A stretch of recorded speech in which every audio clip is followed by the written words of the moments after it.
Hello दोस्तों, कैसे हैं आप लोग। और आप सभी का स्वागत है आपके अपने YouTube channel readable study point में। और मैं हूं राजिद और मैं आज आपके लिए लेकर आया हूं Bihar board 12th class 100 marks Hindi का जितने भी चैप्टर्स है, गदखंड पदखंड, ये सभी चैप्टर्स के नाम और उनके लेखक और जो भी कविता है उनके कवि का नाम एक साथ लेकर आया हूँ, जो बहुत ही आपके लिए इम्पोर्टेंट है। तो वीडियो को पूरा अंत तक देखिएगा। कभी कभी एग्जाम में पूछ दिया जाता है ऑब्जेक्टिव कि बताइए इस चैप्टर के लेखक कौन है, ये चैप्टर के लेखक कौन है। ओके, तो उसमें आपको ये बहुत ही हेल्पफुल होगा। और उससे भी बेहतर ये होगा कि जब आप पढ़िएगा अपने सिलेबस के अनुसार तो आपका सब कुछ कंप्लीट होते जाएगा। ठीक है, तो लाइन बाय लाइन यानी सीरियल बाय सीरियल चैप्टर पढ़ने में आपको ज़्यादा आसानी होगी कि हाँ ये चैप्टर पढ़ लिया तो अब इसके बाद ये चैप्टर पढ़ेंगे, वो चैप्टर पढ़ेंगे। ठीक, तो सबसे पहले मैं बता देता हूँ कि आपके जो गद खंड है उसमें टोटल 13 चैप्टर है। गद खंड यानी कहानी का जो सेक्शन होता है उसमें टोटल 13 है और पद खंड में भी 13 है। ओके, चलिए तो देखते हैं चैप्टर बाय चैप्टर। तो देख लीजिए गद खंड का पहला चैप्टर। ओके, देख लीजिए पहला चैप्टर का नाम है बातचीत। पहला चैप्टर का नाम है बातचीत, जो लिखा गया है बालकृष्ण भट्ट के द्वारा। किनके द्वारा लिखा गया है? बालकृष्ण भट्ट के द्वारा बातचीत लिखा गया। ओके, एकदम याद करते हुए चलेंगे। अभी चैप्टर और उसके राइटर का नाम याद कर लेंगे एक साथ एकदम। उसने कहा था, उसने कहा था चैप्टर के राइटर कौन है? चंद्रधर शर्मा गुलेरी। उनके उसने कहा था चैप्टर के लेखक कौन है? चंद्रधर शर्मा गुलेरी। अगर आपने केसरी फिल्म देखा है तो आपको ये कहानी बहुत ही समझ में आएगा, अच्छे से समझ में आएगा और बहुत ही अच्छा लगेगा। ओके, तो जो केसरी फिल्म है वो वो जो फिल्म बना है इसी कहानी पर आधारित फिल्म है। और इस केसरी से पहले भी इस कहानी पर कई फिल्में बन चुकी है जो बहुत ही पुरानी है, जिसको लोग आज नहीं जानते हैं। ओके, लेकिन उसने कहा था अगर सर्च कीजिएगा आप यूट्यूब पर तो आपको मिल जाएगा। ओके, चलिए आगे है संपूर्ण क्रांति। संपूर्ण क्रांति किनके द्वारा लिखा गया एक भाषण है?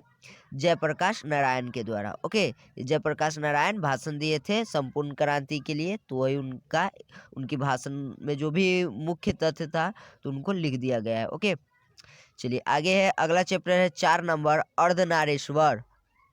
अर्धनारीश्वर के राइटर कौन है? रामधारी सिंह दिनकर। रामधारी सिंह दिनकर अर्धनारीश्वर के राइटर है। चलिए अर्धनारीश्वर से तो आपको समझ में आ ही रहा होगा कि क्या होगा यहाँ पर। आधा नारी आधा ईश्वर यानी शिव जी और पार्वती जी का कल्पित रूप अर्धनारीश्वर कहलाता है। ओके, रोज। रोज चैप्टर तो नाम छोटा है लेकिन इसको लिखे हैं सच्चिदानंद हीरानंद वस्यायन अज्ञे। ठीक, इनको लोग शॉर्टकट में अज्ञे भी कहते हैं। ओके, अज्ञे भी इनको कहा जाता है शॉर्टकट में। ठीक, चलिए आगे देख लेते हैं। अगला चैप्टर है एक लेख और एक पत्र। एक लेख और एक पत्र जो लिखा गया है भगत सिंह के द्वारा। ओके, एक लेख और एक पत्र किनके द्वारा लिखा गया है?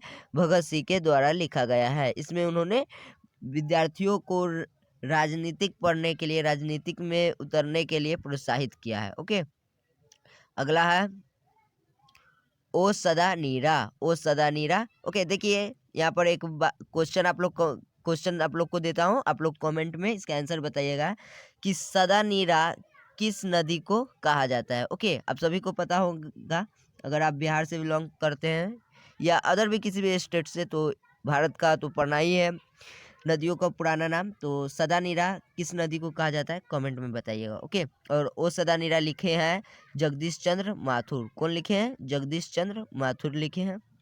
चलिए आगे देख लेते हैं। आगे है सिपाही की माँ। सिपाही की माँ जो है वो मोहन राकेश के द्वारा लिखा गया। ओके, तो इसमें आप समझ रहे होंगे कि एक सिपाही होगा और उसकी एक माँ पर जो कहानी होगी। तो हाँ, एकदम सही है, सिपाही की माँ वही कहानी है।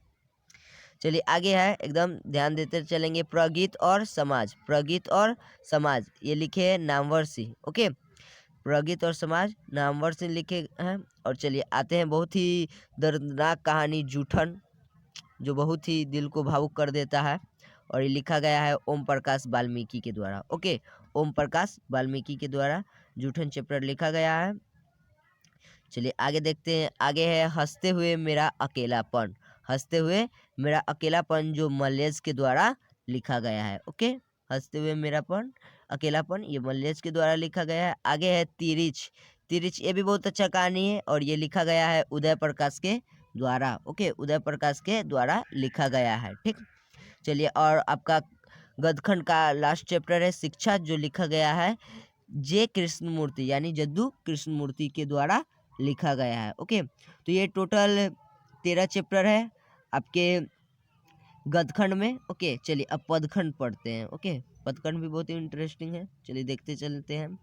करबक, करबक, और ये लिखा गया है मलिक मोहम्मद जायसी के द्वारा। कहा जाता है कि बहुत ही प्रसिद्ध और बहुत ही टैलेंटेड कवि थे अपने ज़माना में। ओके, तो करबक कौन लिखे हैं? मलिक मोहम्मद जायसी। ओके, ध्यान रखेंगे इस बात को।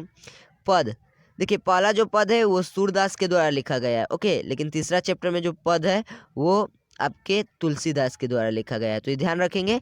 जो 2 नंबर में पद आता है वो सूरदास के द्वारा और तीसरा जो पद है वो तुलसीदास के द्वारा लिखा गया है। ओके, और ये जो नाभादास है छप्पे जो ये है, और ये लिखा गया है नाभादास के द्वारा। ओके, छप्पे नाभादास के द्वारा लिखा गया है, और नाभादास ने सूरदास और कबीर के दोहों का वर्णन अपने इस छप्पे चैप्टर में यानी कविता में किया है। ओके, चलिए आगे देखते हैं। अगला है 5 नंबर कवितत्व, ये लिखे हैं भूषण। ठीक, और ये हमारे छत्रपति शिवाजी के समय का ये कविता है, उनकी बहादुरी का वर्णन इसमें किया गया है। ओके, चलिए आगे देख लेते हैं। कविता में 6 नंबर में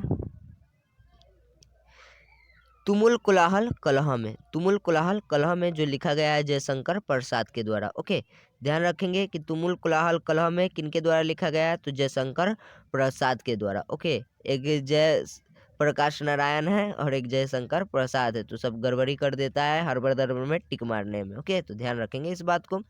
अगला है पुत्र वियोग, ये भी बहुत ही अच्छा कविता है। अपने बेटे को खो देने के गम में सुभद्रा कुमारी चौहान ये कविता लिखती है और बसंत पंचमी के दिन कार दुर्घटना में इनका निधन हो जाता है। ओके, तो ये चैप्टर भी बहुत भावुक कर देने वाला है, पुत्र वियोग, जो सुभद्रा कुमारी चौहान के द्वारा रचित है। ओके, चलिए अगला देखते हैं।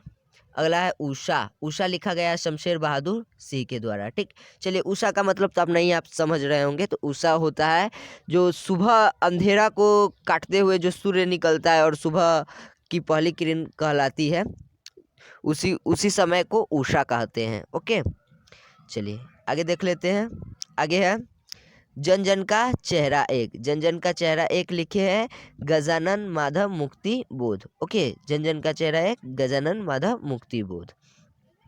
चलिए अब आगे देख लेते हैं अधिनायक। ओके, अधिनायक लिखा गया है रघुवीर सहाय के द्वारा। अधिनायक किनके द्वारा लिखा गया है? रघुवीर सहाय के द्वारा लिखा गया है। अगला चैप्टर है प्यारे नन्हे बेटे को। ओके, प्यारे नन्हे बेटे को जो लिखा गया है विनोद कुमार शुक्ल के द्वारा लिखा गया है। ध्यान रखेंगे, प्यारे नन्हे बेटे को विनोद कुमार शुक्ल के द्वारा लिखा गया है। आगे है हारजीत, हारजीत किनके द्वारा लिखा गया है? अशोक वाजपेयी के द्वारा लिखा गया है। ओके, चलिए और लास्ट चैप्टर है कविता का गांव का घर, गांव का घर लिखा गया है ज्ञानेंद्र पति के द्वारा। ओके, गांव का घर किनके द्वारा लिखा गया है? तो ज्ञानेंद्र पति के द्वारा। ठीक, चलिए और आपका नीचे में 3 चैप्टर जो पूर्ति है, बस इसी पढ़ने लायक। ठीक, तो चलिए ध्यान देंगे। रस्सी का टुकड़ा, रस्सी का टुकड़ा किनके द्वारा लिखा गया है? गाइडी मोपाशा के द्वारा रस्सी का टुकड़ा लिखा गया है। ओके, चलिए बस पढ़ने लायक है ये बस। क्लर्क की मौत, ओके, क्लर्क की मौत किनके द्वारा लिखा गया है? एंटोन चेखव के द्वारा लिखा गया है। ठीक, चलिए और लास्ट जो हमारा है पेशगी, वो लिखा गया है हेनरी लोपेज के द्वारा लिखा गया है। ठीक, बस चैप्टर का नाम और उसके राइटर इसमें याद रखना है, ये तीनों में। ओके, बस इससे कोई प्रश्न नहीं पूछा जाता है आपके एग्जाम में, बस ये पढ़ने लायक दिया गया है। वैसे आप लोग जब 7, 6 या 8 में रहते थे तो आपके सारे चैप्टर के बाद 1 या 2 चैप्टर रहता था बस रीडिंग के लिए, वैसा ही यहाँ पर है। ओके, तो आशा करता हूँ कि आपको ये वीडियो पसंद आ रहा है। वीडियो पसंद आया होगा तो वीडियो को लाइक कर दे, चैनल पर नए हैं तो सब्सक्राइब कर दे। ओके, और देख लीजिए आपके लिए बहुत बड़ी खुशखबरी है कि हमारा जो टेलीग्राम चैनल है, ठीक है ना, रीडेबल स्टडी पॉइंट। ओके, तो इसका लिंक आपको डिस्क्रिप्शन में मिल जाएगा, आप वहाँ से जुड़ जाइए और आपको एकदम फ्री में मुफ्त में सारी PDF मिलेगी। 1 रुपया कभी भी पे नहीं करना है, ठीक है ना, 1 रुपया भी पे नहीं करना है। ओके, अभी फ़िलहाल अभी के समय में 1 भी रुपया पे नहीं करना है। ओके, और फिर आपको जो भी आपको पढ़ाया जाएगा इस चैनल पर, जो भी कंटेंट होगा उस सबकी PDF आपको एकदम मुफ्त में, ठीक है ना। ऐसा नहीं सोचिएगा कि पैसा लगेगा, आपको कुछ भी पैसा नहीं लगना है, ठीक। तो फ्री के लिए तो एक लाइक बनता है, दोस्तों को शेयर कीजिए। चैनल पर नए हैं तो चैनल को सब्सक्राइब करके बेल आइकन को ऑल पर सेट कर ले, ताकि आपको मेरे वीडियो का नोटिफिकेशन सबसे पहले मिले। ओके, तो आज भर के लिए इतना ही। गुड बाय, जय हिंद।